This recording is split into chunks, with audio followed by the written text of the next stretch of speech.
Week 5 of the NFL season kicks off tonight, so it's time to make our picks today on the Locked On NFL Scouting Podcast. You are Locked On NFL Scouting with the Draft Dudes, your daily podcast for NFL and college football scouting. Part of the Locked On Podcast Network, your team every day. What's better than this? It's guys being dudes here on the Locked On NFL Scouting Podcast. We're the Draft Dudes. I'm Joe Marino from Locked On Bills. He's Kyle Crabbs from Locked On Dolphins. And we are your NFL experts here with you daily to talk team building across the league on the Locked On NFL Scouting Podcast with the Draft Dudes, part of the Locked On Podcast Network, your team every day. I'd like to thank you for making Locked On NFL Scouting your first listen every day. And a big welcome and shout out to our everydayers. You know who you are. Those of you who never miss a single episode, we appreciate y'all being here very, very much. This episode is brought to you by Prize Picks, the easiest and most exciting way to play daily fantasy sports. Go to prizepicks.com/LockedOnNFL. Use our code LockedOnNFL. That'll get you a first deposit match up to $100. So I have good news and bad news. Which would you like first? Bad news. The bad news is Locked On NFL Scouting gets the spread. Had a bad week last week with our picks. 6-10 against the spread. After what, 12-4? They went 12-4 the week prior. The silver lining there is through 4 weeks, it is still 33-31 in all the games that have been played. So we still have a winning record against making money. The even better news is Joe Marino and Kyle Crabbs continued their consecutive week stretch of at least both of us correctly getting 10 out of the 16 picks each and every week. Joe went 11-5, and I went 10-6 last week with just straight up pick 'em, which is what we're here to do for week 5 and a new slate of games. Still upset about not picking Houston to beat Pittsburgh, but we should have known. But you know what? If we put those two teams in a matchup with Houston playing at home after doing the roster update that we just did to all of our metrics, we would have picked Houston to cover the spread. So we're optimistic that as the sample size grows and we make these adjustments, will help us better paint the picture of what the predictive results are going to be on Sundays. And that is the science experiment that we're currently undergoing all season long.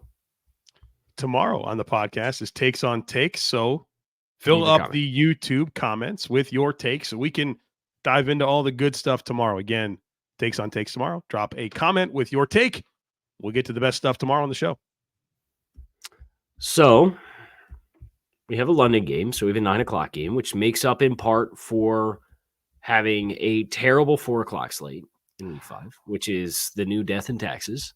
There are no good 4:00 games. Feels like the new rule. We have a Thursday night game tonight, which is going to be something.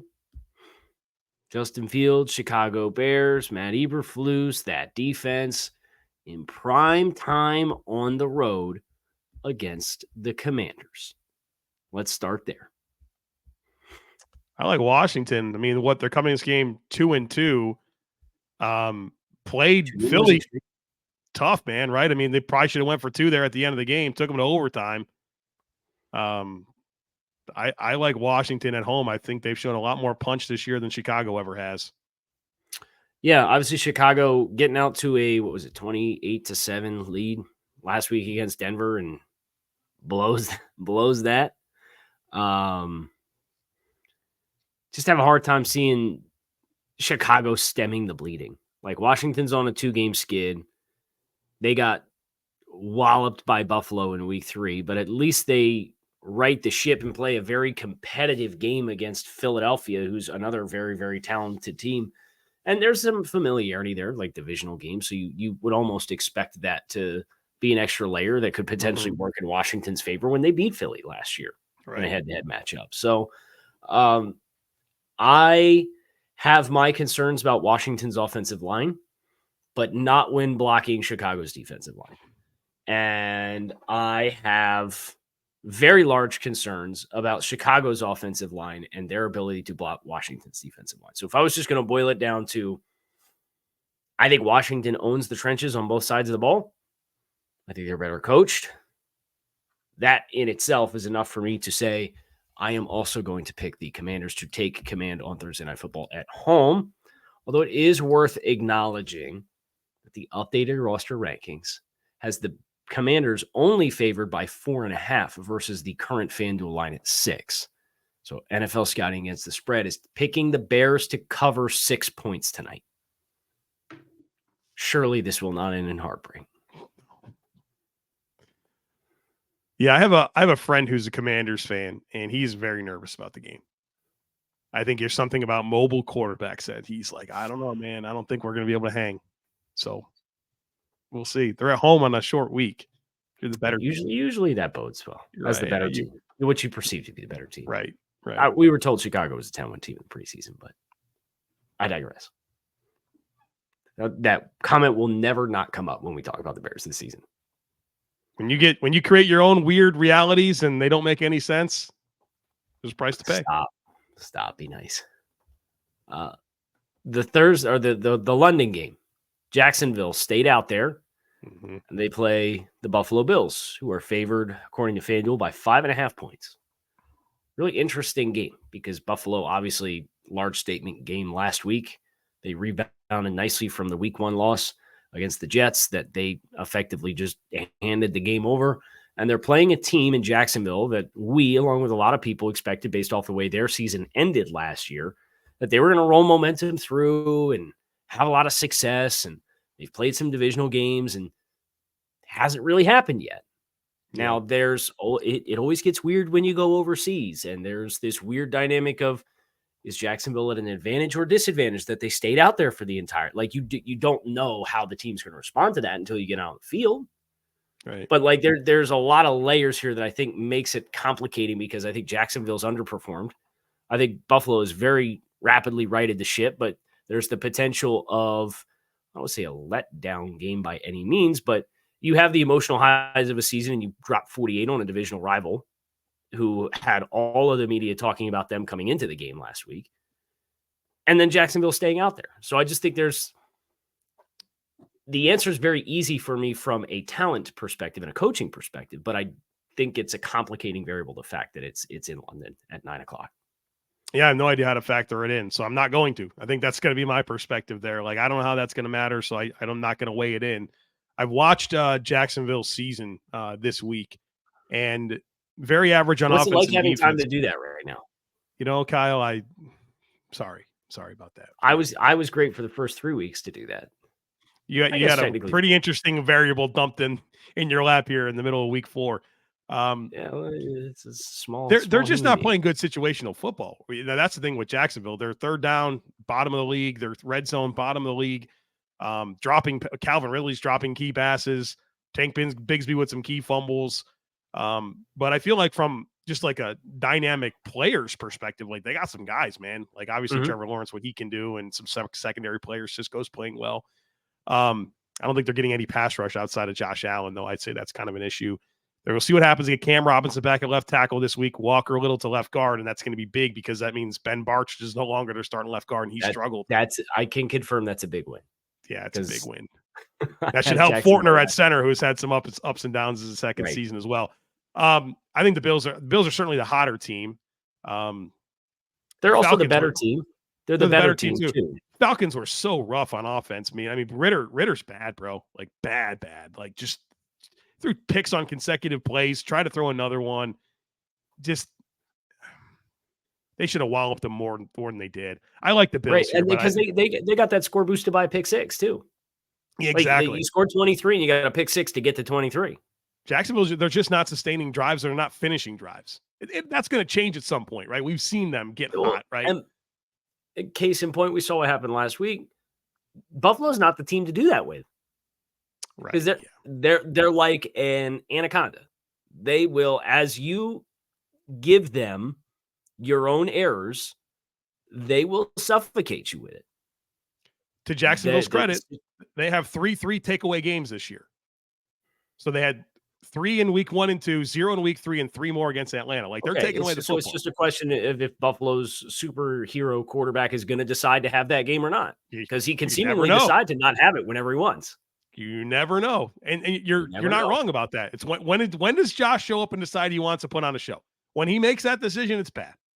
If he just goes out there and just executes the game plan, it's going to be pretty good. I'm picking the Bills. I am as well. NFL Scouting has the Bills favored by 6.5 as compared to the live line on FanDuel at 5.5. So we're all in lockstep on this one. All right, bunch more to get to here, but first need to tell you about Prize Picks. You got to check it out. It is the funnest, easiest, most exciting way to play daily fantasy sports. The format is awesome. It's just you versus the numbers. It's not you against thousands of other players, including the pros, including the Sharks, just you versus numbers. All you do is select 2 or more players. You pick more or less in their projected stats. You place your entry. That's it. Doesn't take long. You can make an entry in under a minute. And when you win, the withdrawals are super, super quick. Love watching football. Love it even more when I have a Prize Picks entry going into a game. It just makes it that much more exciting. So check it out. Go to prizepicks.com/LockedOnNFL. Use code LockedOnNFL for a first deposit match up to $100. Again, that's prizepicks.com/LockedOnNFL. Use our promo code LockedOnNFL. That'll get you a first deposit match up to $100. Prize Picks, daily fantasy sports made easy. Hey, Joe, you'll never guess what I had a few of overnight last night. Diaper changes. Oh, yeah, I had those too, but that's not what I was going to say. You had cough drops. Yeah. Yeah, we had a conversation about cough drops. Welcome to the club, my guy. Yeah, man, I had about 6 last night. Eventually, your tongue's going to get numb. You got a few more days. So there it is. There it is. So you gave it to me. Too much close contact from Charlotte to Philadelphia area. Through these microphones, right? It's through the microphone. Yep. You ever fall asleep with one? No. Or is that like frowned upon? Like, so you're a side sleeper, right? I think. You think? I think I'm all. If you're a side sleeper, I just try to make it. I always sleep on my right side is where it ends up. So I know, physiologically speaking, if I tuck it in my right cheek, it's going to have to go against gravity to go up through my teeth to get into anywhere that's harmful. So I tuck it on my right cheek down on the pillow when I sleep. And it helped a lot. Because when I have them when I'm awake, I just sit there and chew them. I'll pop them. Do you really? You're one of those? Yeah. Oh, man, yeah. I hate that for you. I'm a monster, I know. Yeah. Well, I'm on day 18, so I wish you well. Wish you a speedy recovery, We did the sir. pediatrician yesterday because my daughter has the cough too, and they said it's some flu thing that gives you upper respiratory infection. So I have a feeling everybody that you know that has this 2-week cough just has an upper respiratory infection right now. Do I have to get medicine? What do I mean, now you got me nervous. You probably your window to take it and have it expedite your healing is probably coming on at this point. But hopefully I was listening to Thanksgiving. I was listening to Sirius XM in the car and had NBC Sports Radio on with Pro Football Talk, and Chris Sims had just outrageous coughing bursts. The problem is you can't make me laugh. That's if you get me laughing, I'm done. I'm over. Okay. But this show I can drink water, but solo shows, I'm dying. Let's talk about how good of an idea it was for our next home team to trade for J.C. Jackson. Well, I think the answer here is real simple. Jason. As a fan of a division rival with Stephon Diggs, and I'm surely you with Hill and Waddle, you are elated to see Mr. J.C. Jackson back in the division. I can't wait. I'm pumped we get to play him again. Sitting here shoving guys in the back, playing man coverage on Tyreek Hill. Tyreek goes for 220 in week 1. That's right. You've already played J.C. Jackson and the Patriots. Yeah. So we'll get them both on the second bundle at home this time. He was so bad in week 1. And then he had the audacity to come out when he got benched. He's like, I really don't know what you'd expect. I don't understand. I don't understand. Okay, I think we do. Anyway, New Orleans is coming into New England and favored by a point. This is the hardest game to pick this week, in my opinion. Yeah, because what the heck are we doing with New England with all the injuries that they have? Gonzalez, Judon, the offensive line's been banged up continuously. Right. If you were to say, who are the dynamic players? They don't have the dynamic players. It's Judon and friggin' Gonzalez. Have you seen Ramondre Stevenson's per touch efficiencies this year? Not good. It's like 2.5 yards a carry. Peyton Barberline could have a lot of company this year. No, he's not going to get that volume with Zeke. I want to pick the Saints, but I don't trust their offense. And they're on the road. Especially against Belichick. But does he have the horses on defense? The team with the more dynamic players is the Saints. Correct. On both sides of the ball. I'm picking the team with the better the team with the better coaching is New England, and they're at home. I know. I'm still picking the Saints. I'm picking the Pats. I'm picking the Pats. Oh. I am going to stay in lockstep with NFL scouting against the spread because they have the Patriots should be favored by 2 points in this game. Okay. If we were doing confidence points, it's the lowest possible confidence points you could possibly have. You love being different. I feel horrible about the game. Yeah, do not put any money on this game. You're 2 games up on me too, right? So like I am. So I still feel like I have a little wiggle room to have some fun and go off the grid for once if I feel compelled to.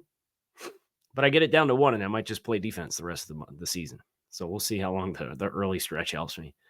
The Titans favored by 2.5 points, according to friends over FanDuel, visiting the Indianapolis Colts, an AFC South clash that has divisional ramifications. Colts got to feel weird about being the underdog in this game, right?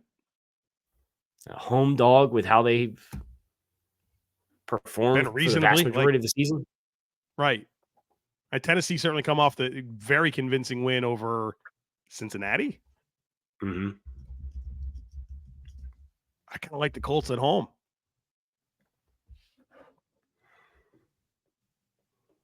Joe Marino. By the way, Jonathan Taylor returned. Jonathan Taylor's not factored in the ratings here for our rosters, but he was a full participant on Wednesday in practice. Got to feel like he's good to go. So if he comes back, we've seen Zach Moss has been putting up crazy good numbers, averaging like 85 yards a game, rushing the ball. Taylor comes back into that. Turns out all those Colts fans were right this whole time. We're just going to put a Band-Aid over the whole situation and win a few more games than everybody expected, and everything's honky-dory, you know? I think being 2-2 helps them in that whole conversation. I also think the way that, not to go down the rabbit hole, but I think the way that Josh Jacobs and Saquon Barkley's seasons have played out is probably pretty incentivizing for Jonathan Taylor to get out there and play well. Really good point. Really good point. So I'm also looking pretty smart for taking the pay cut. Right. So we are clean sweep across the board. Everybody's picking the Colts, including NFL Scouting against the spread, which has this line at Colts -4 at home. So pretty close on neutral site, but with the home field advantage. Colts -4. Speaking of -4, the Baltimore Ravens visiting Pittsburgh. And Baltimore is favored, according to our friends over FanDuel, by 4 points in this game. I don't know how you pick Pittsburgh. Yeah, I can't. I don't know how you do. Walloped by the Texans. Just no life to it, too, right? None. Punchless team. And Coach McDonald, the DC there in Baltimore, is doing an awesome job with his group. They've had some injuries, too. In spite of that, they've been a very, very active group. And I think about that and the opportunistic ability and the speed of the linebackers. That Najee Harris going to get the edge? Never. On Roquan Smith and Patrick Queen? Not a single time. He ain't getting that Turner. He ain't getting that corner. He ain't even going to get his pads north if he runs outside. We'll get to him real quick. So Baltimore, even in the midst of the questions of the wide receivers, I still like Baltimore as well, just because the Pittsburgh corners I think their lack of athleticism really shows. Yeah. NFL Scouting against the spread has this line comfortably larger than 4, I would say, picking Baltimore. So we're all lockstep there. We have 3 more 1 o'clock games. I think we can probably get through pretty quick. 2 of them should be pretty easy. This next one's pretty meaty, though. All right. Houston at Atlanta. Atlanta was one of the teams when we first did the roster study over the course of the summer. We looked at and we're like, it might be a little low. Well, Desmond Ritter's come out and played the way that Desmond Ritter has. And I feel like we did the update, and they are more highly graded, but it's marginally. And I still think they have some big-time questions. And Houston's really vibing right now.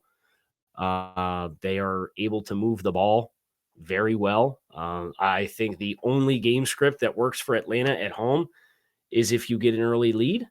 I think Houston has shown the ability to throw the ball, move the ball, and be more multifaceted on offense. I'm picking the Texans to win this game.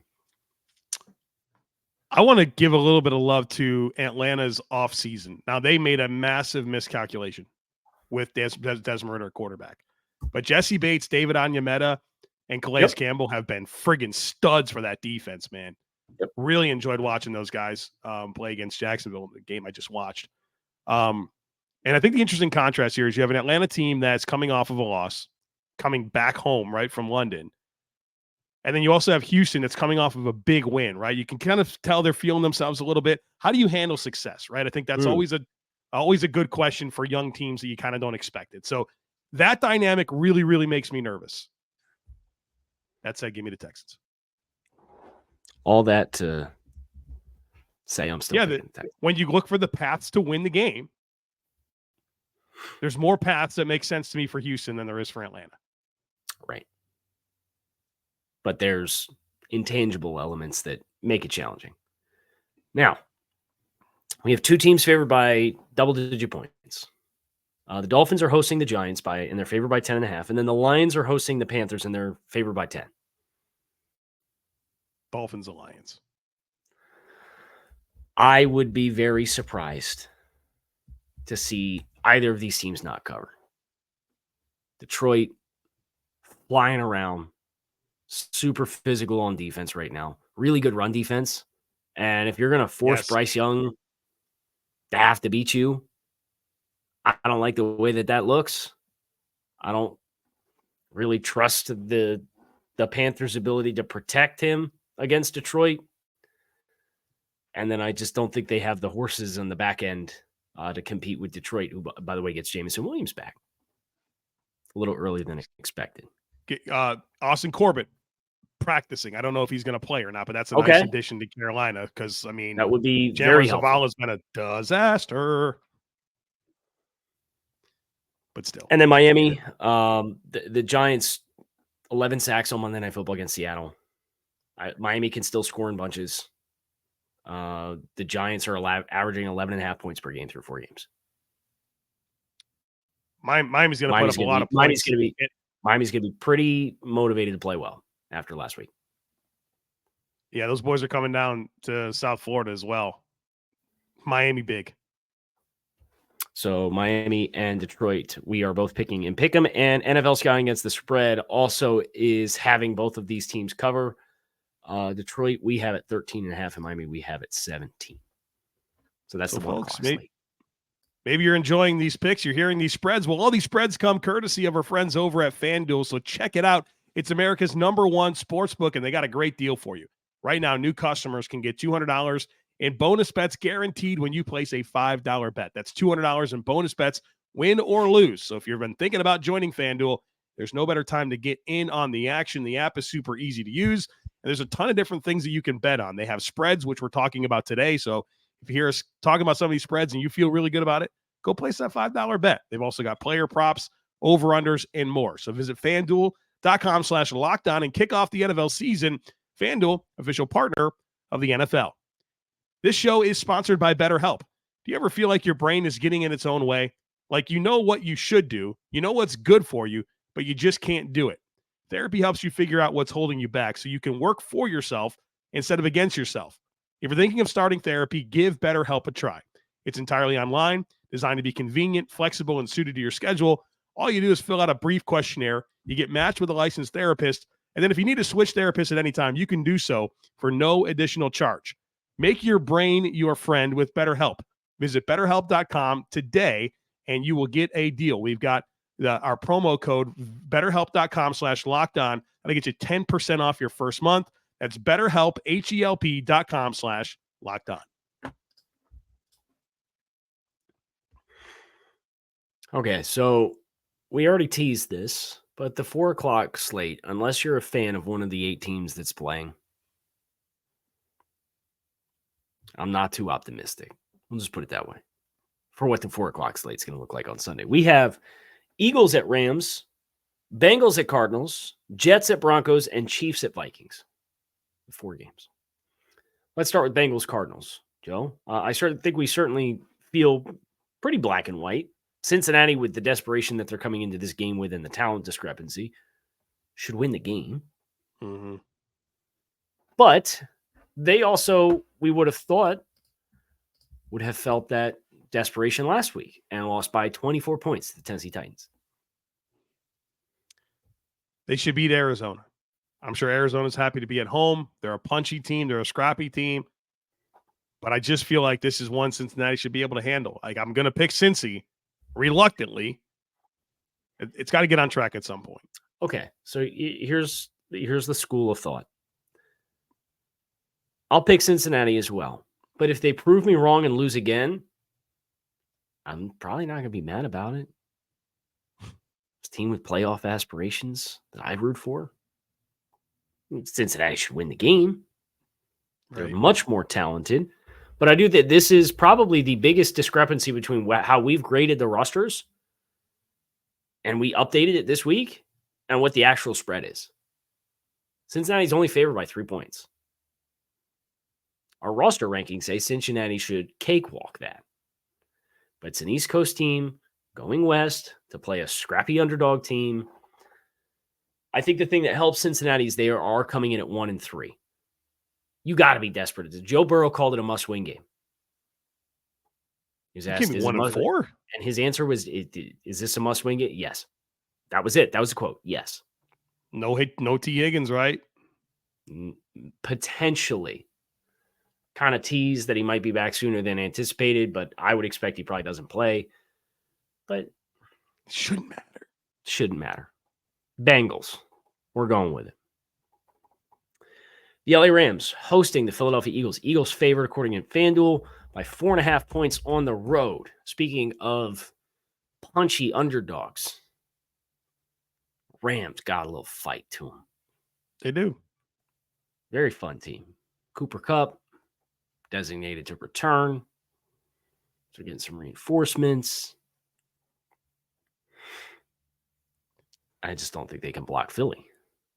Yeah, that's the huge concern here. We saw that show up quite a bit this year, just the Rams offensive line having some issues, and the Eagles aren't the right opponent to be next up, if you will. So I think the Rams will be competitive, but I think at the end of the day, this Eagles offensive line is going to take over at some point. And obviously there's plenty of explosive ability in that Eagles passing offense once they get that run game going. So I like the Eagles, but I certainly respect the Rams. This is probably going to have a little bit of a feel to what the San Francisco Rams game did in week 2, I think it was, where San Francisco won by a touchdown, right? Mm-hmm. But as the game unfolds, it's like, man, the Rams are really going blow for blow here a little bit. They're going to keep it close.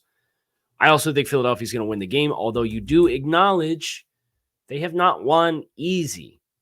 Right. Aside of the Tampa game.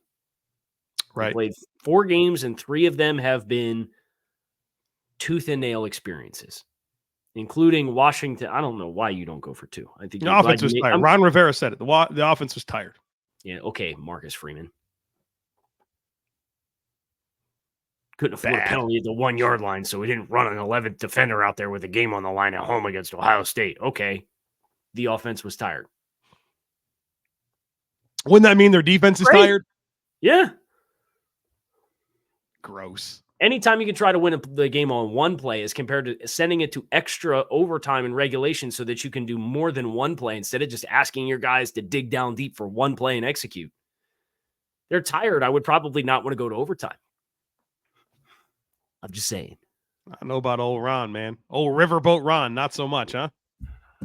Riverboat Ron. I've got the Eagles winning the game and covering. We have them covering the 4.5 point spread. NFL Scouting as the spread has them favored by about a touchdown versus 4.5. Jets Broncos. This game lost a little bit of luster from what it was supposed to be when Sean Payton decided to cast all the shade at Nathaniel Hackett. Aaron Rodgers goes down. The Broncos lay an egg to start the season. Broncos at home favored by 1.5. Really fascinating to know where Joe Marino is going with this game. I feel like this is the type of game where you just pick the home team. Like, that's my thought process. Like, I don't feel great about the Jets offense. I don't feel great about Denver's defense. If there's anything that I look at and feel like there's an advantage, I think Russell Wilson's playing a lot better. I think that matters a ton when he's at home. And I mean, it's a Jets team that it's not who you thought they were going to be this year. I don't expect a ton of points here. I mean, but I'll go with the better quarterback at home. Which team can run the ball better? It might be. I mean, that's a great X factor because that's probably the Jets. Who's got the better defense? The Jets. You doing it? You gonna ride with the Jets and Patriots this week? I'm picking the Jets. All right, I'm good with that. And if I'm wrong, I won't be mad about the Jets falling to 1-4 to start the season. But Denver's defense the last 2 weeks has given up 98 points. Seems like Zach Wilson's a perfect thing. Sure. But Justin Fields couldn't pass his way out of a paper bag in the first month of the season. And he starts the game 18-18. It's got to get better at some point. It does have to get better at some point. I don't know that it's this week. We're cutting Randy Gregory because we want to focus on young players. And we got a bunch of guys that are hurt. I'm picking the Jets. All right. Going Denver. Tell everyone, while I lean out of the frame here and cough, tell everybody what your initial thoughts are on Chiefs and Vikings. All right. So the Chiefs and don't make me laugh, man. You can't make me laugh. I'm going to start coughing. We're going to be in trouble. Chiefs on the road playing the Minnesota Vikings. The Chiefs are favored by 4 points in this game. We know that Brian Flores is going to blitz, and that's not a good recipe against Patrick Mahomes. Especially when you don't have any corners. Especially when you don't have any corners. Good thing the Chiefs don't have any receivers. I don't think it matters, though. I have a hard time identifying the game script for Minnesota to win the game. Is this the get-right game for Travis Kelce? Probably. I mean, I know the injury that he had. I had the same thing. It takes I had a deep bone bruise in my knee as well. Like, it took me about 4 weeks.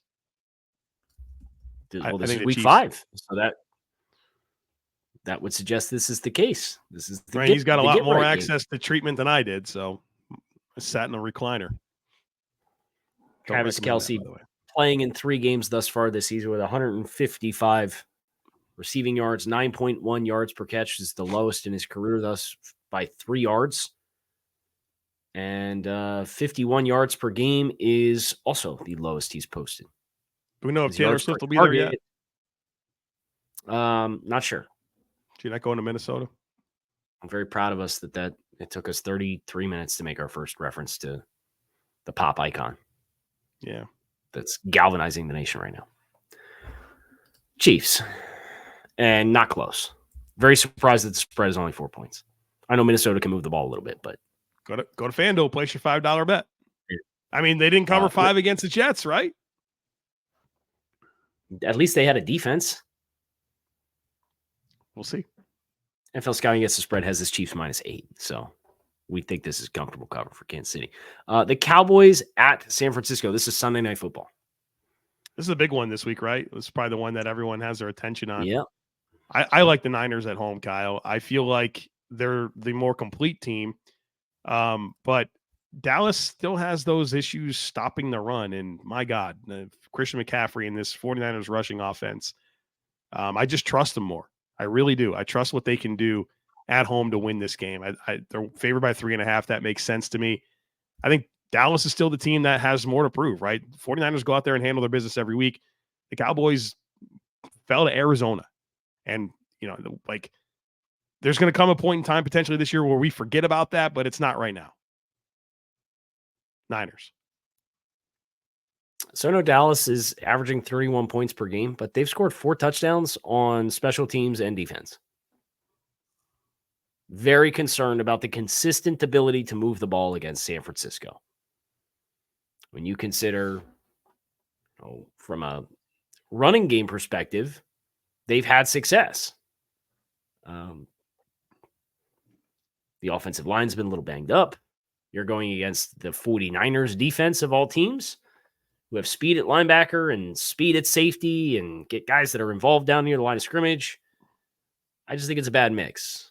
And I'm also picking San Francisco to win probably a 21-17, 24-20 type of ball game. I think San Francisco will win.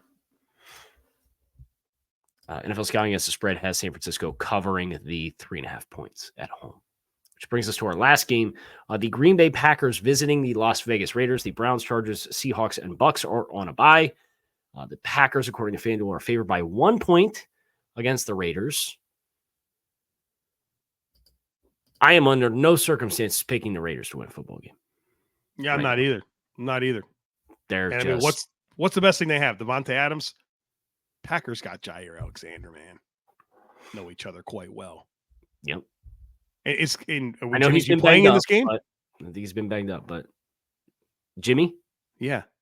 I would assume so, but I also don't think it matters. Yeah, I like the Packers. Just Vegas hasn't clicked in any capacity, and there's a lot of negativity with what they're doing right now. So we're in lockstep there. NFL Scouting Against the Spread has the Packers covering the 1 point on the road. Our spread is 5. So another comfortable spread. So lots of good action if you trust the process that we have. If you trusted it last week, you probably didn't enjoy yourself. But if you trusted the week prior, NFL Scouting Against the Spread went 12-4. So that is our preview for week 5 of the 2023 NFL season. I'm Kyle Crabbs. He is Joe Marino. We're Locked On NFL Scouting. We appreciate you guys for checking out the show. Make it a great rest of your day. And we will be back tomorrow for Takes on Takes. So leave your hot takes in the YouTube comments section so we can reply to them on tomorrow's show. Peace.